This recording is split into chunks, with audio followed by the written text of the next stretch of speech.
Hi everyone and welcome to the Learning Ladder and welcome to my, I'm losing count, 36-week pregnancy update. I'm currently 37 weeks today. So this week was very exciting because I had my position scan and yay, he's head down, so it was amazing. And funnily enough, he was pretty much in almost the exact same position that the belly mapping said he was in, which was really cool. So for my understanding, that puts him at ROA position in terms of where he was at the time, which is apparently the second best one. My daughter was posterior and I do not recommend. She was back to back and it was very painful. I had back labor the whole entire time. So that was at the ultrasound. Then the next day after, I noticed that the hiccup switched sides to the left, so that possibly meant he'd gone to LOA. So apparently during as they're engaging, they switch from right, they can switch from right to left, so possibly he could be LOA, which is the best one, which would be amazing if he was, but he's definitely not back to back, which makes complete sense because I had terrible backache for a lot of my pregnancy with my daughter and I haven't had any backache this time at all, so it does actually make sense that he is not sunny side up. So fingers crossed that he wouldn't switch that way, but so far so good. So that means that everything is fine for in theory for my home birth. I had my home birth assessment today and I really don't know how I feel about it, to be honest. It was strange. So they came, they had a look at the room and everything and it was fine. Obviously, as you can see, I've moved all the stuff, so I moved everything out ready. But she was saying about how they have lack of coverage on certain days, and there's quite a lot of those days from the sounds of it, and she made it sound as though that also applied to the birthing centre as well, but then kind of didn't say that. So it's like she kind of contradicted herself. So I don't know. I'm confused, to be honest, with what it actually means. So whether it actually means if there's no home birth because I can go to the birth centre, or if there's neither. But then I said, well, what do I do then? Drive to the city, which is 3.5 hours away? And initially she said yes, but then later on in the conversation she said no because it's second birth, and so I'm best just going to the local A&E, although they don't even have an obstetrician there anyway. So I'm like, I'm really confused. I don't know.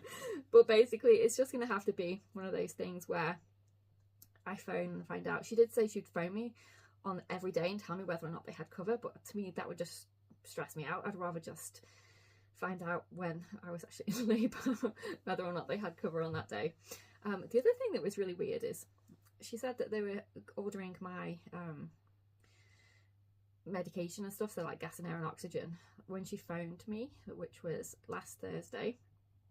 Today is obviously Friday, so a week ago, yesterday, and they hadn't actually ordered anything until today. And she said it takes 2 weeks for them to actually get the stuff here, which means that I won't have any of the gas and air or oxygen until 39 weeks. So if I went into labour before then, we wouldn't have them at all. Even if they do have home birth colour, they wouldn't have the gas and air or the oxygen. Not too bothered about the gas and air, but the oxygen, I'd like that, you know, in case there's a problem. So it's like, so you couldn't come then? She was like, well, we could, but there'll be no oxygen, so we would recommend you go to the birthing centre in that case. So I'm like, why did you not order them sooner? If you know it takes 2 weeks for the stuff to come, why not order them sooner? I don't understand. It's all very strange, and particularly like last week, because then we would have been a week into the order, so then they should have come next week then, when I'll be 38 weeks, which is much better than when I'm 39 weeks. So they're not going to bring any of my birthing kit until I'm 39 weeks as well. So yeah, it's all very strange. I'm like, is this real, or are you basically, is this, when I say is it real, I mean, is it actually genuinely ever going to be an option that I can actually have the home birth? Or are they always going to say, oh, either there's, oh, you don't have your gas and air or your oxygen, we can come, but you know, we don't recommend it, or there's no staff on that day. But I always thought that they had an obligation to run the birthing centre regardless, and that's what one of the midwives said to me like earlier on in my pregnancy, because that was one of the things she said, is that earlier in my pregnancy, it was a different person I saw today, but they always have to have somebody there, so they'll always have somebody there, so you'd always be fine. And I'm thinking, but that's not what you just said now, this other person. So it's all very confusing. I just don't know. We're just gonna have to wait and see. So I'm either gonna get my home birth, or it's gonna be a free birth, or it's gonna be at the birthing centre or at the A&E because she advises not to drive the 3.5 hours away because it's a second labour and it therefore usually faster. Although initially she said that I would have to, and then later changed her mind and said actually no, go to A&E. So I'm like, we're just gonna have to wait and see. I'm not letting it stress me out because we need to be in our oxytocin bubble for a successful labour. So what's going to be is going to be, isn't it, at the end of the day? I'm just gonna have to wait and see, but I'm none the wiser after that appointment. But the other thing that confused me as well is why not bring any of the other birth stuff until 39 weeks too? If you've ever had a home birth, did the midwife not normally bring stuff till 39 weeks? I don't know, that seemed a bit late to me, but maybe it's normal. I've never had a home birth before, so I don't know what the procedure is. I just don't know what the procedure is in terms of when they bring the stuff.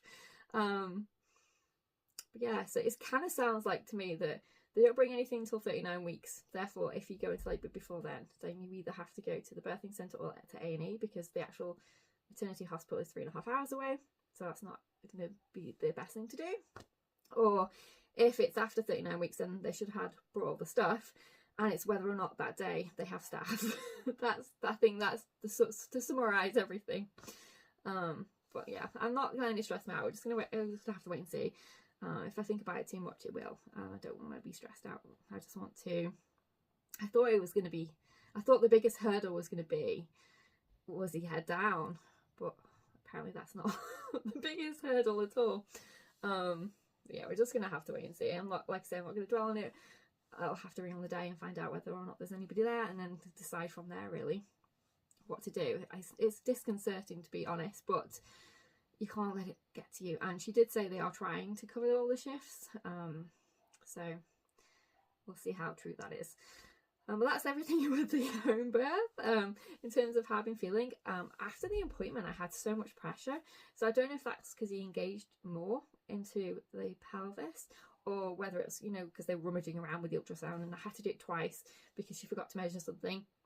And then I like, instead of rolling to get off the bed, I like sat up twice, like the first time and the second time with the ultrasound, which was the biggest mistake ever, because the first time it hurt but it wasn't that bad, but the second time, oh my god, I felt like I tore my abdominal wall. It was that bad. So I need to remember to roll next time, because they make you lie flat on those ultrasounds, which I don't do at home. I always have pillows behind me. So getting up was like, oh, so painful. I'm never doing that again. I have to go back, well, I don't have to, but they've said to go back at 39 weeks and 4 days to check baby's size. Because what they said was he was slightly bigger than what the scale was. So he was on the 50th percentile, and he'd gone to between the 50th and the 60th, but it wasn't like, well, the measurements were like 36 weeks still, and a few days. One of them was like 37 weeks because they'd measured the head, the abdomen, and the thigh. So I think one of them was slightly bigger, was almost 37 weeks, but I mean, it was like days difference. And it's really hard, I think, to measure when they're much bigger. And I've read a lot of studies that say that it's not as reliable either. So he could, and also she said that if you looked at the growth chart, he actually was matching the very first growth scan in terms of the trajectory. And she said maybe she measured him slightly smaller on the second scan. So who knows, but he's still, you know, very reasonable weight. He's not like massive or anything, so I'm not worried about that. Even if he has, you know, had a little growth spurt, they say anyway that the weight things kind of taper off a bit now in terms of, you know, it's not as big, so I'm not worried about that. And besides, he was only estimated, he was £6 4 ounces, and he was estimated between £7.4 and £7.8 at delivery at 40 weeks, which is, that's fine. My daughter was, I think she was 7'8", so she was between 7'5" and 7'8". I need to check. So yeah, you know, I'm not too worried about that. She also said that they got my maternity notes, which I knew because obviously she told me that, but it was very interesting. She confirmed what I already knew, that the bleed that I had after birth was not from the uterus, it was from the tear. And it was actually a urethra tear, which I had no idea about because no one ever told me where I tore or what the tear was. And she was like, it must have been very painful. I was like, yes, it really was. It hurt for like months after. I'd say even like close to a year after, it still hurt. And it never felt right after that point. In terms of, you know, it still always hurt a little bit. So, I mean, not obviously all the time, just, you know, at certain times, if you know what I mean. We're not going to go into graphic detail, but yeah. So that was interesting, but nobody ever told me that. And she said they should have told you it because it was an urethra tear, so they were supposed to tell you. They didn't say a word. They just literally sewed me up. What else? I think that's pretty much it. Oh no, one really, really positive thing is my HB. So it was 10.8 and my ferritin was 8 prior to having the iron infusion. So this time they measured just my HB again because they never do ferritin for some reason. But my HB has gone up to 12.1. So it's gone up from 10.8 to 12.1. So presumably the ferritin must have gone up too. So that's really good because it puts me in a really good position in terms of for birth. So I'm super happy about that, and I'm not having any of the problems I had with my vision, which what I had with my daughter's pregnancy, because I was super low, anemic, and obviously having that iron infusion, even though I had to fight so hard to get the bleed in the first place, was actually really, really beneficial. So I would definitely pursue that if that's an option for you. Because the iron tablets were just not remotely touching it. My body was just not responding, and apparently that is often quite common in third trimester, that your body doesn't respond to iron tablets in the same way as it does previously.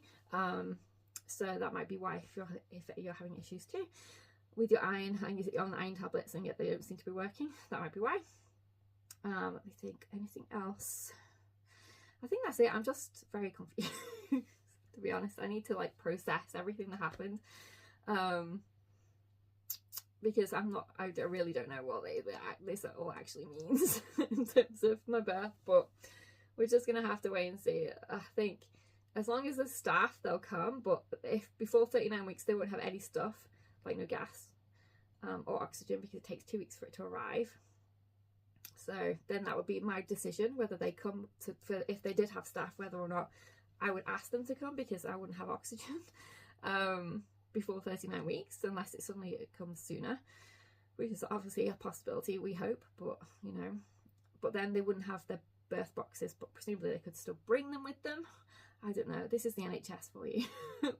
I know like a lot of people think the NHS is amazing, and I understand that, you know, in certain circumstances I think it can be very helpful, but if you had the choice to take the money that you pay in your taxes for the NHS to give it to somebody else, like for example in midwifery care, would you do that?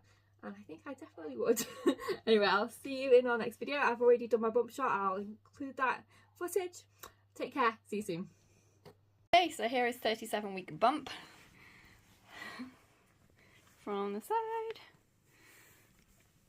and from the other side. Getting big.